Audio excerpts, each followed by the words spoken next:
No, I think it's a combination. We had great looks. I think Kai goes 0 for 7 or 0 for 8. He had great looks. They just didn't go down.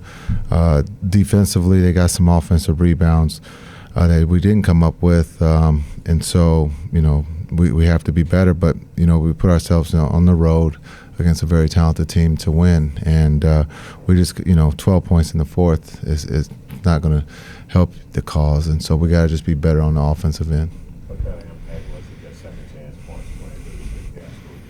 Yeah, you look at the rebounding. I thought we did a pretty good job for the most part until they put in a small group and they, just drove the ball. And on the misses, we just couldn't come up with the rebounds. So we have to be better at that. But on the last game of the road trip, to put yourself in that position, and we just couldn't score. And you got to give them credit, but also we had great looks. So if we had that opportunity again, we feel that we're comfortable that we could have got that win if those shots present themselves. Up 16 late in the third quarter, do you feel like this is a missed opportunity? We could have had a clean sweep on this road trip. Yeah, anytime you put yourself when you have the lead and you're on the road, we just misfired on offense. We had some mismatches that we didn't take advantage of. So when we go back and look at this for everyone, we're going to see it and we're going to get better from it.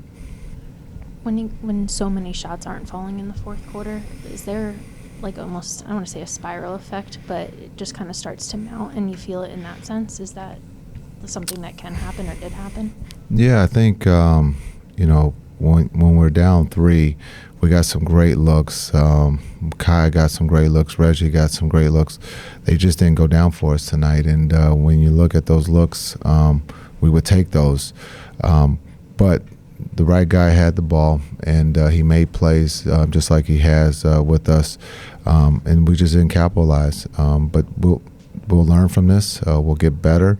But there was a lot of positive things when you talk about Frank coming off the bench, Hardy coming off the bench. Those guys gave us a spark and kept us in the game or helped us get the lead. And speaking of Jaden Hardy, he didn't close the game, but had 20 in the fourth quarter. The offense struggled. What was the thought with the lineup to close the game? What was your preference in terms of choosing the personnel? Yeah, looking at Hardy, he stepped on someone's foot when he was backtracking. So I felt, and the rest of the coaching staff looked at going with some experience once we thought he was hurt. And so looking at that group that pretty much finished in L.A., and so just understanding that group has been successful, have gotten great looks. Tonight they just didn't go down for us. But Hardy was good to start that fourth. He was, I think, the only one who probably did score. But when he was backtracking, he stepped on someone's ankle. So not just to leave him on the offensive end, but he has to participate on the defensive end too. So we felt we just needed someone who was healthy at that time. When a team like the Grizzlies kind of make a run as they did I think in the third quarter, what are the challenges of determining calling a timeout or saving them for later in the game? Yeah, looking at the timeout situation, we burned 2 of them when they made their run there, and so the third, we feel that the game is under control. We've talked about trust between player and coach. Players feel that, when you take a timeout, you kind of send the message that you don't trust them. So we've talked about this for the last 2 years, and I trust that group out there that they're going to stop the run by getting a score, by getting to the free throw line, or by getting a stop. And just understanding that's the way we work. I trust those guys out there that they're going to do the right thing, believing offense can stop a run, trusting Kai and those guys, and they've done it before. So to take a timeout in a third, sometimes it could be a little early to do that.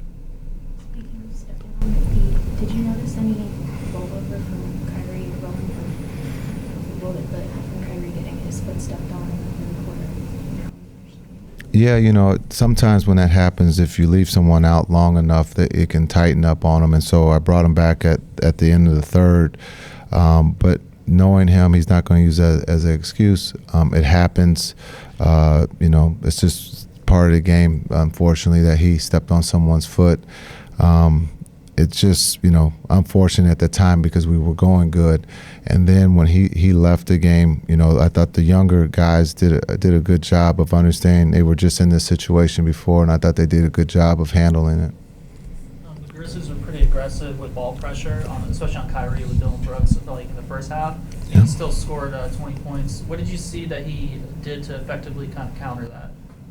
Well, he's a master at manipulating the defense of no matter how you guard him, being able to set screens, being able to play out of the DHO. Also, he's about setting screens for his teammates to be able to score, and that's just the nature of his basketball IQ. He understands that he doesn't have to score every time. He can use his teammates, and he's one of the best in the league of being able to do that. Yep.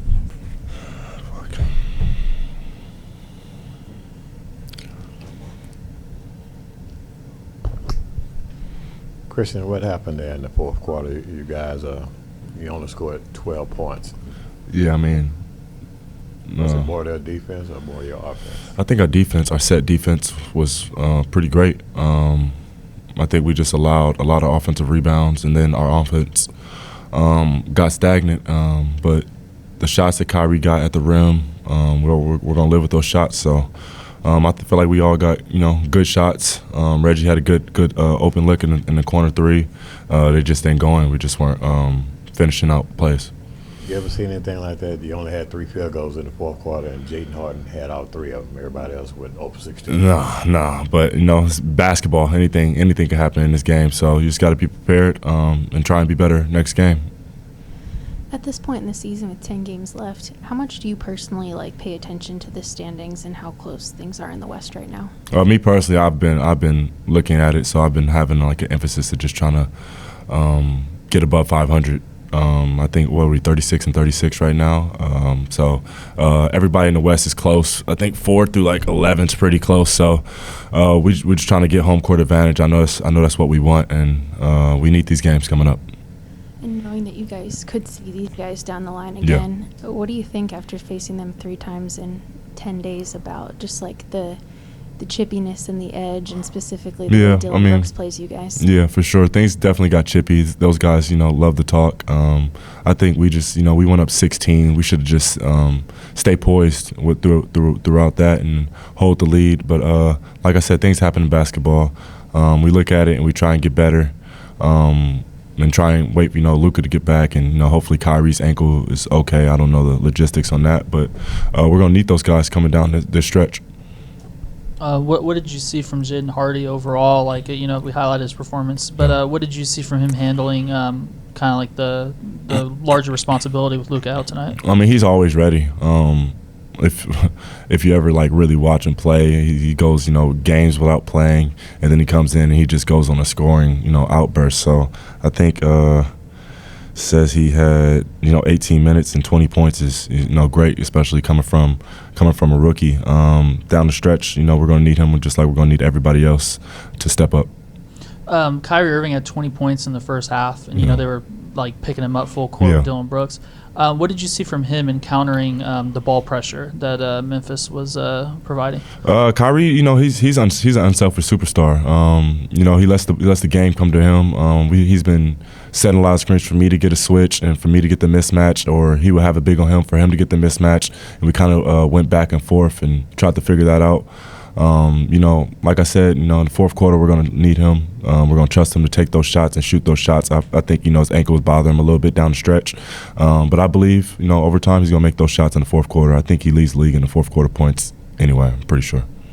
How do you bounce back at home against a Golden State team that's having their own troubles playing on the road? Hopefully they have troubles playing us on the road. So hopefully, we don't be the ones that turn that leaf around. So we'll just stay focused, try and come back and practice tomorrow, watch film, talk to each other, and just stay together, stay poised. As far as tonight's game, what kind of impact do they have on the boys as far as second chance points? I think that was really the game for us. Their guards are coming in for rebounds. They were really not really getting back. They were sending 5 people to the glass, and it hurt us a little bit down the stretch. And we just got to be better in that area. All good. Thank you guys.